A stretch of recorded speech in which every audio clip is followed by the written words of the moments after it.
The wellness approach is really the future for the HACC program. It's a core element in terms of how services will be delivered. At the moment the program actually has a bit of a dependency model. The focus is really on looking at what people are unable to do rather than what they are able to do. Training is probably 10% of this.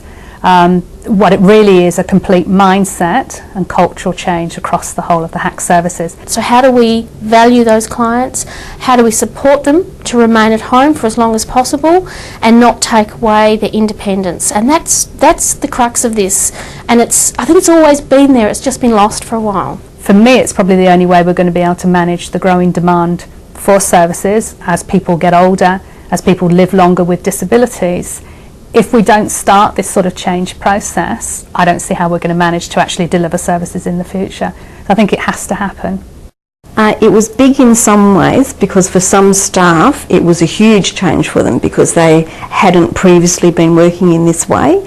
They tended to come from a point of view that they were there to serve the person no matter what, so they just went in and did everything for them, and they thought that by doing that they were doing the right thing and that they were being helpful, and they went away feeling very good about themselves. Firstly, it's been a benefit for the clients. I think there's some real situations where clients can now see that this has been a better approach for them and they've actually achieved things that they didn't think that they were going to achieve. With most of the clients, and I think like you and me, they want to be independent and they want to have control of their life. So to them they see it as a positive thing that we're actually giving them back maybe some autonomy or dignity that we inadvertently took away from them by doing too much, and we never meant to. Because whereas before we've been in and used a very welfare model where we just go in, what would you like, we're going to give it to you.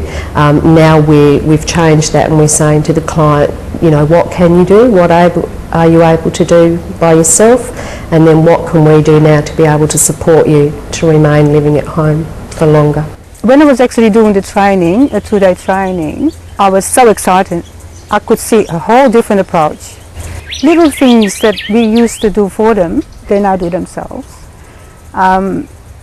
Helping them undress, knowing full well that they can do it for themselves. We let them do it.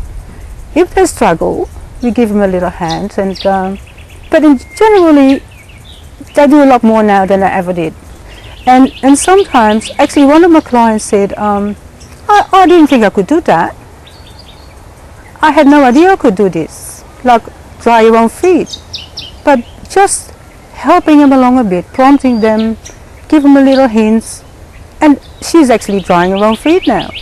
Well, who in their right mind wants to go into a home? You want your own independence as long as you can.